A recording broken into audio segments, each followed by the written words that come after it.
to the class. In the last class, we are discussing about partnership.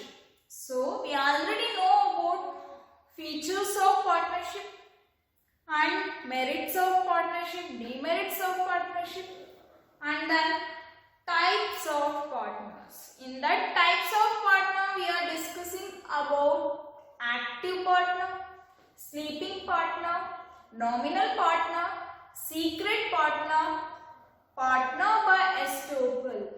So, and then one more partner we are know about minor partner. Okay, so we already know about partnership.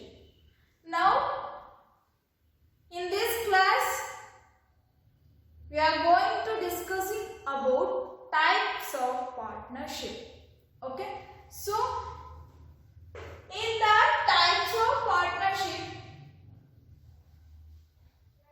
that partnership we are divided into two, that is on the basis of duration and on the basis of liability. Okay. First, on the basis of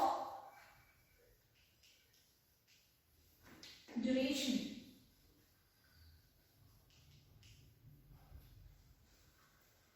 Then second, on the basis of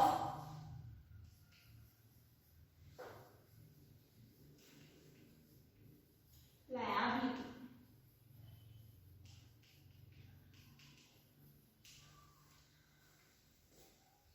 Yes, on the basis of duration, we are further divided into two, that is partnership at will and then particular partnership. Partnership at will and partnership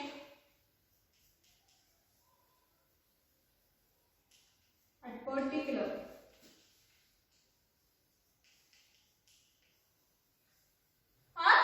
Particular partnership. Okay. So, for partnership, we are divided into two on the basis of duration and then on the basis of liability. Okay.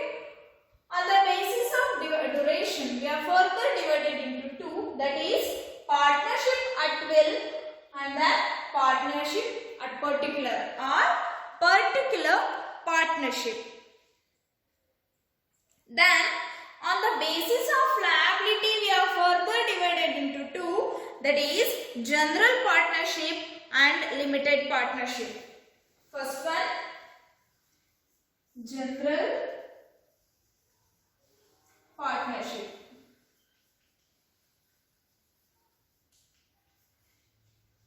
Second one, limited partnership.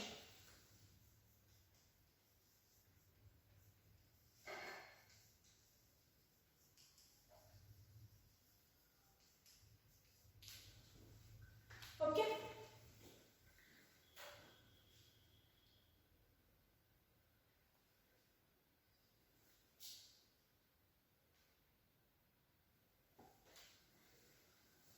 ಇಲ್ಲಿ ಪಾಲುದಾರಿಕೆಯನ್ನು ಎರಡು ಆಧಾರದ ಮೇಲೆ ನಾವು ವಿಂಗಡಿಸಬಹುದಾಗಿದೆ.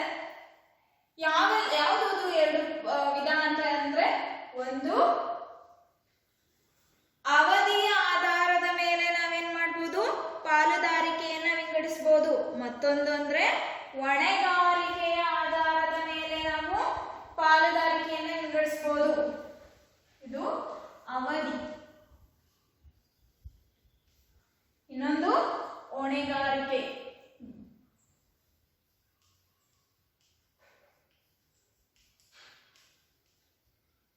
ಪಾಲುದಾರಿಕೆಯನ್ನ ಎರಡು ವಿಧಗಳಾಗಿ ವಿಂಗಡಿಸಬಹುದು. ಯಾವ ಬೇಸಿಸ್ ಮೇಲೆ, ಯಾವ ಆಧಾರದ ಮೇಲೆ ನಾವು ವಿಂಗಡಿಸ್ತಾ ಹೋಗ್ತೀವಿ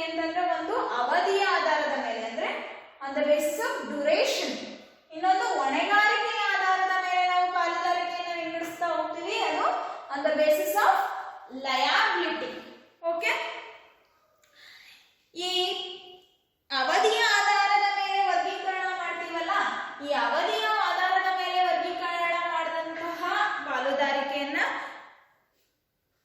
ಮತ್ತೆ ನಾವು ಎರಡು ವಿಧಗಳಾಗಿ ವಿಂಗಡಿಸ್ತಾ ಹೋಗ್ತೀವಿ. ಆ ಎರಡು ವಿಧ ಯಾವುದು ಅಂತಂದ್ರೆ ಐಚ್ಛಿಕ ಅಥವಾ ಇಚ್ಛಾನುಸಾರ ಪಾಲುದಾರಿಕೆ. ಇಲ್ಲಿ ಪಾರ್ಟ್ನರ್ಶಿಪ್ ಅಟ್ ವಿಲ್ ಅಂತ ಏನ್ ಹೇಳಿದ್ವಿ ಅದನ್ನ ಕನ್ನಡದಲ್ಲಿ ಐಚ್ಛಿಕ ಅಥವಾ ಇಚ್ಛಾನುಸಾರ ಪಾಲುದಾರಿಕೆ ಅಂತ ಹೇಳ್ಬಿಟ್ಟು ಕರಿತೀವಿ.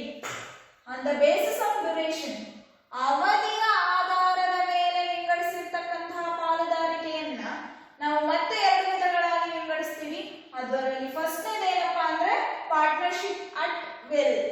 ಪಾರ್ಟ್ನರ್ಶಿಪ್ ಅಟ್ ವಿಲ್ ನಾವು ಕನ್ನಡದಲ್ಲಿ ಏನಂತೀವಿ ಅಂದ್ರೆ ಐಚ್ಛಿಕ ಅಥವಾ ಇಚ್ಛಾನುಸಾರ ಪಾಲುದಾರಿಕೆ ಅಂತ ಹೇಳ್ಬಿಟ್ಟು ಕರೀತಾ ಹೋಗ್ತೀವಿ. ಐಚ್ಛಿಕ ಪಾಲುದಾರಿಕೆ ಅಂತ ಹೇಳ್ಬಿಟ್ಟು ಕರಿತೀವಿ. ಇನ್ನ ಒಂದು ಪಾರ್ಟ್ನರ್ಶಿಪ್ ಅಟ್ ಪರ್ಟಿಕ್ಯುಲರ್ ಅಥವಾ ಪರ್ಟಿಕ್ಯುಲರ್ ಪಾರ್ಟ್ನರ್ಶಿಪ್ ನಾವೇನಂತ ಕರಿತೀವಿ ಅಂತಂದ್ರೆ ನಿರ್ದಿಷ್ಟ ಪಾಲುದಾರಿಕೆ ಅಂತ ಹೇಳ್ಬಿಟ್ಟು ಕರಿತೀವಿ. ನಿರ್ದಿಷ್ಟ ಪಾಲುದಾರಿಕೆ.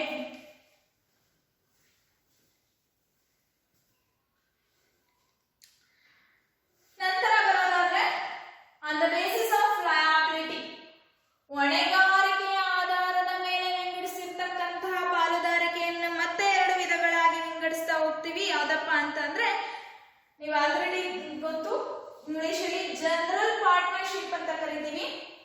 ಅದನ್ನೇ ಕನ್ನಡದಲ್ಲಿ ಸಾಮಾನ್ಯ ಪಾಲುದಾರಿಕೆ ಎಂತ ಕರಿತೀವಿ, ಸಾಮಾನ್ಯ ಪಾಲುದಾರಿಕೆ ಅಂತ ಹೇಳ್ಬಿಟ್ಟು ಕರಿತಾ ಹೋಗ್ತೀವಿ. ಇನ್ನು limited partnership. Limited partnership that means ನಿಯಮಿತ ಪಾಲುದಾರಿಕೆ ಅಂತ ಹೇಳಿ ಕನ್ನಡದಲ್ಲಿ ಕರಿತಾ ಹೋಗ್ತೀವಿ. ನಿಯಮಿತ ಪಾಲುದಾರಿಕೆ ಗೊತ್ತಾಯ್ತಲ್ಲ? So types of partners we are discussing now, that is types of partnership. In that types of partnership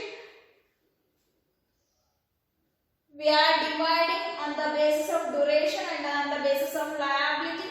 On the basis of duration we are further divided into two types, that is partnership at will and particular partnership.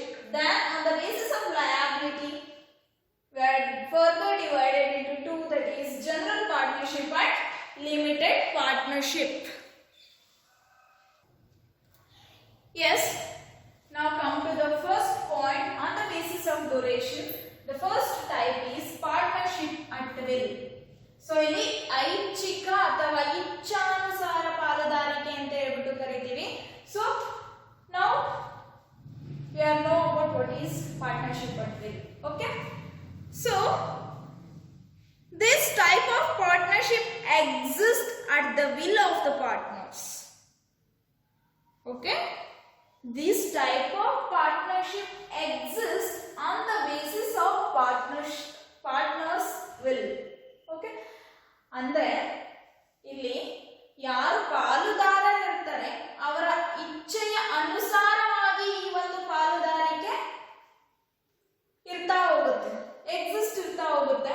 So ಇಲ್ಲೇನಾದ್ರೂ ಒಬ್ಬ ಪಾಲುದಾರ ನಾನು ಪಾಲುದಾರಿಕೆಯಿಂದ ಹೊರ ಉಳಿತೀನಿ ಅಂತ ಏನಾದ್ರೂ ಸೂಚನೆ ಕೊಡ್ತಾ ಇದ್ದಾನೆ ಅಂತ ಅಂದ್ರೆ ಆಗ ಆ ಒಂದು ಪಾಲುದಾರಿಕಾ ಸಂಸ್ಥೆ ಏನಾಗ್ತಾ ಹೋಗುತ್ತೆ, ವಿಸರ್ಜನೆಗೊಳ್ಳುತ್ತೆ.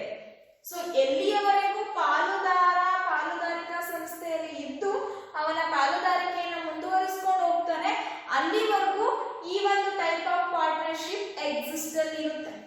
ಓಕೆನಾ? ಅವನ ಇಚ್ಛೆಗೆ ಅನುಸಾರವಾಗಿ ಈ ಒಂದು ಪಾರ್ಟ್ನರ್ಶಿಪ್, ಈ ಒಂದು ಪಾಲುದಾರಿಕೆ ಎಕ್ಸಿಸ್ಟ್ ಅಲ್ಲಿ ಇರುತ್ತೆ. In case the partner want to exit the partnership form, that partnership terminated on the basis of notice of withdrawal of partnership.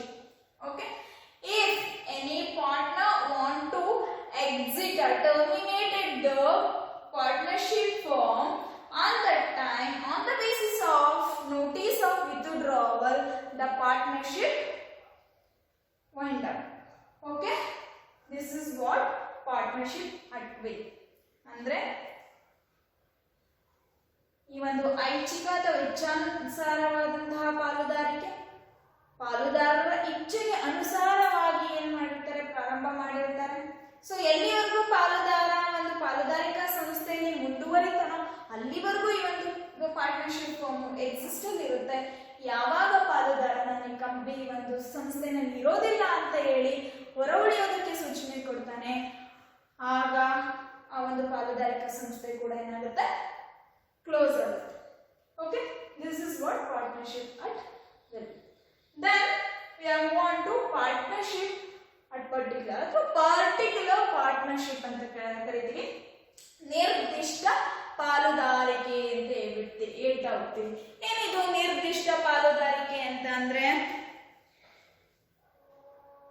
ನಿರ್ದಿಷ್ಟ ಅವಧಿಯವರೆಗೂ ಒಂದು ಪಾಲುದಾರಿಕೆ, ನಿರ್ದಿಷ್ಟ ಅವಧಿಯಲ್ಲಿ ಇಂತಿಷ್ಟು ಅವಧಿಗೆ ಮಾತ್ರ ನಾವು ಈ ಒಂದು ಪಾಲುದಾರಿಕೆಯನ್ನ ಮುಂದುವರಿಸೋಣ, ಇಂತಿಷ್ಟು ಅವಧಿಯವರೆಗೆ ಮಾತ್ರ ನಮ್ಮ ಪಾಲುದಾರಿಕೆ ಇರುತ್ತೆ ಅನ್ನೋ ಒಂದು ಅಗ್ರಿಮೆಂಟ್ ಮೇಲೆ ಈ ಒಂದು ಪಾಲುದಾರಿಕಾ ಸಂಸ್ಥೆನ ಪ್ರಾರಂಭ ಮಾಡಿರ್ತಾರೆ. ಆ ಅವಧಿ ಮುಗಿದ ನಂತರ ಆ ಒಂದು ಪಾಲುದಾರಿಕಾ ಸಂಸ್ಥೆ ಏನಾಗುತ್ತೆ, ಕ್ಲೋಸ್ ಆಗ್ತಾ ಹೋಗುತ್ತೆ. ಸೊ ಇದಕ್ಕೆ ಬೆಸ್ಟ್ ಎಕ್ಸಾಂಪಲ್ ಅಂತ ನಾವು ತಗೊಳೋದಾದ್ರೆ, ಒಂದು ಕಟ್ಟಡ ನಿರ್ಮಾಣ ಆಗ್ತಾ ಇರುತ್ತೆ. ಸೊ ಆ ಕಟ್ಟಡ ನಿರ್ಮಾಣ ಆಗುವಂತ ಸಂದರ್ಭದಲ್ಲಿ ಸ್ಟಾರ್ಟಿಂಗ್ ಇಂದ ಕಟ್ಟಡ ನಿರ್ಮಾಣ ಆಗೋವರೆಗೂ ಒಂದು ಪಾಲುದಾರಿಕಾ ಸಂಸ್ಥೆ ಇರುತ್ತೆ. ಆ ಕಟ್ಟಡ ನಿರ್ಮಾಣ ಆಗಿ ಪೂರ್ಣಗೊಂಡ ನಂತರ ಏನಾಗುತ್ತೆ, ಆ ಪಾರ್ಟ್ನರ್ಶಿಪ್ ಕ್ಲೋಸ್ ಆಗುತ್ತೆ. ಹೀಗೆ ಯಾವ್ದಾದ್ರು ಒಂದು ಕಾಂಟ್ರಾಕ್ಟ್ ತಗೊಂಡಿರ್ತಾರೆ, ರೋಡ್ ಕನ್ಸ್ಟ್ರಕ್ಷನ್ ಆಗಿರ್ಬೋದು, ಬಿಲ್ಡಿಂಗ್ ಕನ್ಸ್ಟ್ರಕ್ಷನ್ ಆಗಿರ್ಬೋದು, any construction activity R any other business activities they are running on that time. ಆ ಪರ್ಟಿಕ್ಯುಲರ್ ಟೈಮ್ ಅಲ್ಲಿ ಮಾತ್ರ ಒಂದು ಪಾರ್ಟ್ನರ್ಶಿಪ್ ಎಕ್ಸಿಸ್ಟ್ ಇರುತ್ತೆ. ಆ ಒಂದು ಪರ್ಟಿಕ್ಯುಲರ್ ಟೈಮ್ ಮುಗ್ದಾದ ನಂತರ ಆ ಒಂದು ಪಾರ್ಟ್ನರ್ಶಿಪ್ ಏನಾಗುತ್ತೆ, ಕ್ಲೋಸ್ ಆಗ್ತಾ ಹೋಗುತ್ತೆ. So that is what we are called it particular partnership, ನಿರ್ದಿಷ್ಟ ಪಾಲುದಾರಿಕೆ ಅಂತ ಹೇಳ್ಬಿಟ್ಟು ಕರಿತಾ ಹೋಗ್ತೀವಿ.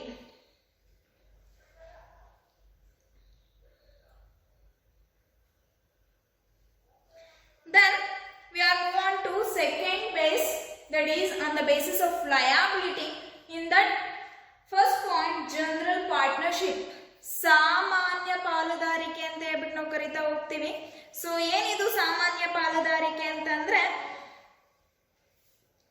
ನಮ್ಗೆಲ್ಲ ಗೊತ್ತು ಪಾಲುದಾರಿಕೆಯಲ್ಲಿ ಅಪರಿಮಿತವಾದ ಹೊಣೆಗಾರಿಕೆ ಇರುತ್ತೆ. ಸೊ ನಾವಿಲ್ಲಿ ಮಾತಾಡ್ತಾ ಇರೋದೇ on the basis of liability, that means ಹೊಣೆಗಾರಿಕೆ ಆಧಾರದ ಮೇಲೆ ನಾವಿಲ್ಲಿ ಮಾತಾಡ್ತಾ ಹೋಗ್ತಾ ಇದ್ದೀವಿ. ಸೊ ಇಲ್ಲಿ ಜನರಲ್ ಪಾರ್ಟ್ನರ್ಶಿಪ್ ಅಲ್ಲಿ ಸಾಮಾನ್ಯ ಪಾಲುದಾರಿಕೆಯಲ್ಲಿ ಅಪರಿಮಿತವಾದಂತಹ ಹೊಣೆಗಾರಿಕೆ ಇರುತ್ತೆ ಮತ್ತು ಸಂಯುಕ್ತವಾಗಿರುತ್ತೆ. ಅವರ ಹೊಣೆಗಾರಿಕೆ ಏನಿರುತ್ತೆ ಅದು ಸಂಯುಕ್ತವಾಗಿರುತ್ತೆ ಮತ್ತು ಪಾಲುದಾರನು ಸಂಸ್ಥೆಯ ಮೇಲ್ವಿಚಾರಣೆಯಲ್ಲಿ ಪಾಲ್ಗೊಳ್ಳುವಿಕೆಯನ್ನ ಹೊಂದಿರ್ತಾನೆ. ಓಕೆನಾ?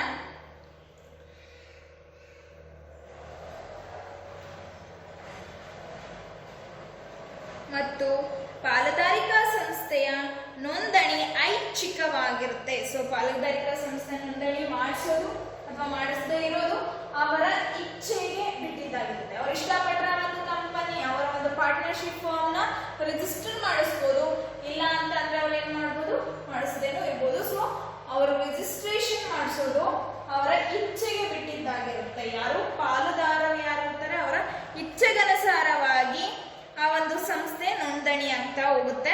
ಮತ್ತು ಪಾಲುದಾರಿಕಾ ಸಂಸ್ಥೆಯ ಅಸ್ತಿತ್ವವು ಪಾಲುದಾರರ ಮರಣ, ಬುದ್ಧಿಭ್ರಮಣೆ, ದಿವಾಳಿತನ ಅಥವಾ ನಿವೃತ್ತಿಗಳ ಪ್ರಭಾವಕ್ಕೊಳಗಾಗಿರುತ್ತದೆ. ಸೊ ಇಲ್ಲಿ ನಮಗೆ ಗೊತ್ತು, ನಾವು ಆಲ್ರೆಡಿ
ಕರಿತೀವಿ.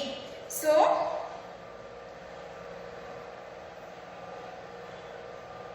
in general partnership, the liability of the partners is unlimited. Partners enjoy the rights of participation in the management.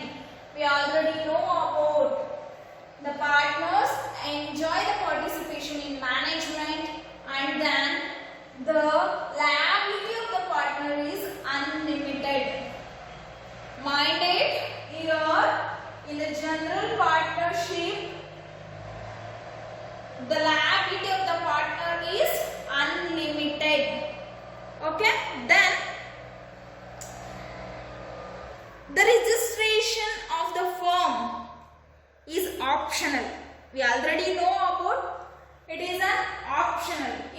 If he is like to register, he can register. Otherwise, he don't register.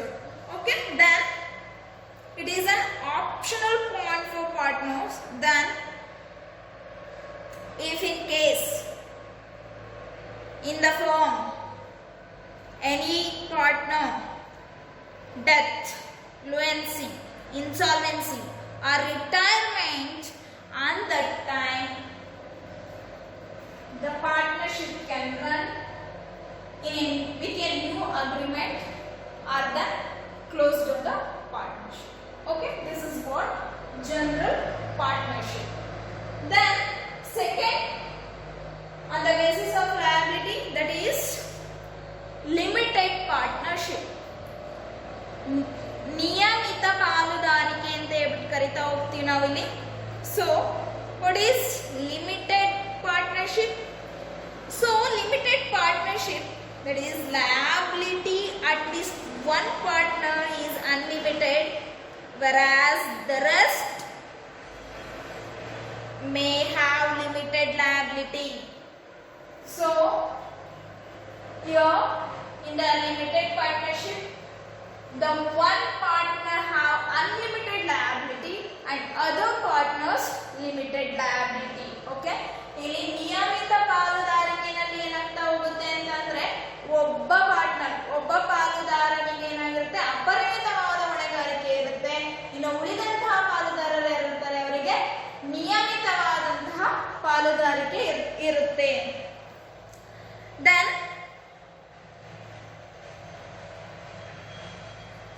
so in this partnership does not get terminated with the death, lunacy or insolvency of limited partner.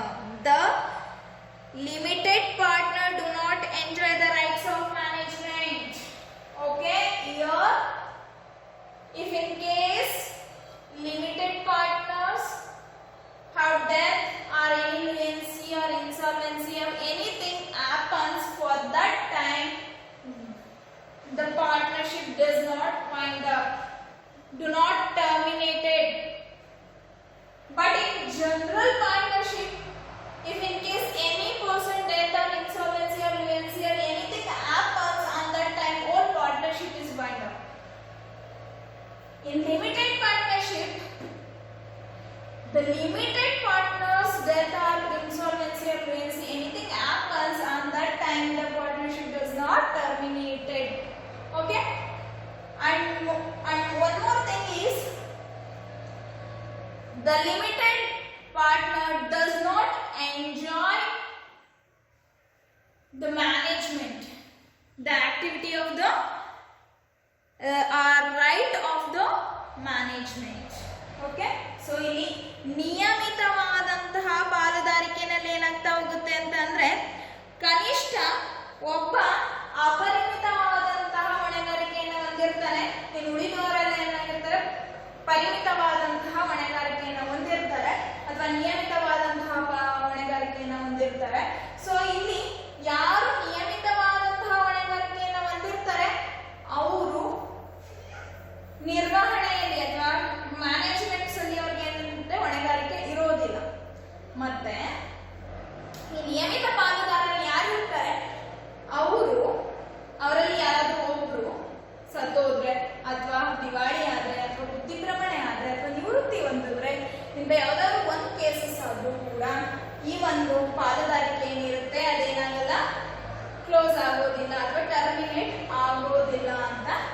ಹೇಳ್ತಾ ಹೋಗ್ಬೋದು. Then the registration of these types of partnership is compulsory. So ಇಂತಹ ಪಾಲುದಾರಿಕೆಯ ನೋಂದಣಿ ಅಂದ್ರೆ ಇಂತಹ ಒಂದು ಪಾಲುದಾರಿಕೆಯ ಸಂಸ್ಥೆಯ ನೋಂದಣಿ ಏನಾಗಿರುತ್ತೆ ಅಂತಂದ್ರೆ ಕಡ್ಡಾಯವಾಗಿರುತ್ತದೆ. ಸೊ ಇಲ್ಲಿ ನಾವು ಜನರಲ್ ಪಾರ್ಟ್ನರ್ಶಿಪ್ ಅಥವಾ ಸಾಮಾನ್ಯ ಪಾಲುದಾರಿಕೆಯಲ್ಲಿ ನೋಡ್ತಾ ಹೋದ್ವಿ. ಇದರ ಒಂದು ನೋಂದಣಿ ಕಡ್ಡಾಯವಾಗಿರುವುದಿಲ್ಲ. ಇಚ್ಛೆಯ ಅನುಸಾರವಾಗಿ ಅವರು ಏನ್ ಮಾಡ್ಬೋದು, ನೋಂದಣಿ ಮಾಡ್ಕೊಳ್ಬಹುದಾಗುತ್ತೆ. ಆದ್ರೆ ಇಲ್ಲಿ ನಿಯಮಿತ ಪಾಲುದಾರಿಕೆ ಅಥವಾ ಲಿಮಿಟೆಡ್ ಪಾರ್ಟ್ನರ್ಶಿಪ್ ಅಲ್ಲಿ ಏನಾಗುತ್ತೆ ಅಂತಂದ್ರೆ ಅವರು ಕಡ್ಡಾಯವಾಗಿ ನೋಂದಣಿ ಆಗಲೇಬೇಕು. They must and should are compulsory ಅವ್ರು ಏನ್ ಮಾಡ್ಬೇಕಾಗುತ್ತೆ, ರಿಜಿಸ್ಟ್ರೇಷನ್ ಮಾಡಿಸ್ಕೊಳ್ಳಲೇಬೇಕಾಗುತ್ತೆ. ಓಕೆ,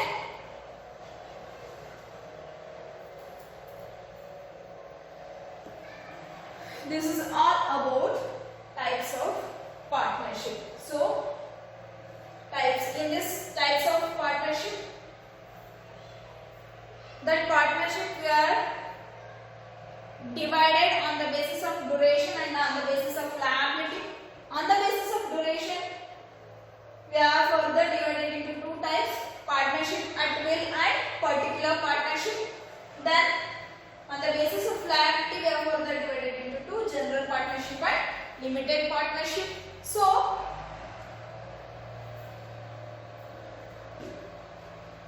ಇಲ್ಲಿ ನಾವು ಪಾಲುದಾರಿಕೆಯನ್ನ ಎರಡು ವಿಧಗಳ ಆಧಾರದ ಮೇಲೆ ವಿಂಗಡಿಸ್ತೀವಿ. ಒಂದು ಅವಧಿಯ ಆಧಾರದ ಮೇಲೆ, ಒಂದು ಹೊಣೆಗಾರಿಕೆಯ ಆಧಾರದ ಮೇಲೆ. ಸೊ ಅವಧಿಯ ಆಧಾರದ ಮೇಲೆ ನಾವು ವಿಂಗಡಿಸ್ತಾ ಹೋದಾಗ ಐಚ್ಛಿಕ ಅಥವಾ ಇಚ್ಛಾನುಸಾರ ಪಾಲುದಾರಿಕೆ ಮತ್ತು ನಿರ್ದಿಷ್ಟ ಪಾಲುದಾರಿಕೆಯನ್ನಾಗಿ ವಿಂಗಡಿಸ್ತಾ ಹೋಗ್ತೀವಿ. ಹೊಣೆಗಾರಿಕೆ ಅಂತ ಬಂದಾಗ ಸಾಮಾನ್ಯ ಹೊಣೆಗಾರಿಕೆ ಮತ್ತೆ ನಿಯಮಿತವಾದ ಹೊಣೆಗಾರಿಕೆ ಅಂತ ಹೇಳ್ಬಿಟ್ಟು ಎರಡು ವಿಧಗಳಾಗಿ ವಿಂಗಡಿಸ್ತಾ ಹೋಗ್ತೀವಿ. ಇದಿಷ್ಟು ಪಾಲುದಾರಿಕೆಯ ವಿಧಗಳಾಗಿತ್ತು. Okay, this is all about types of partnership. I hope all of you understand. Thank you.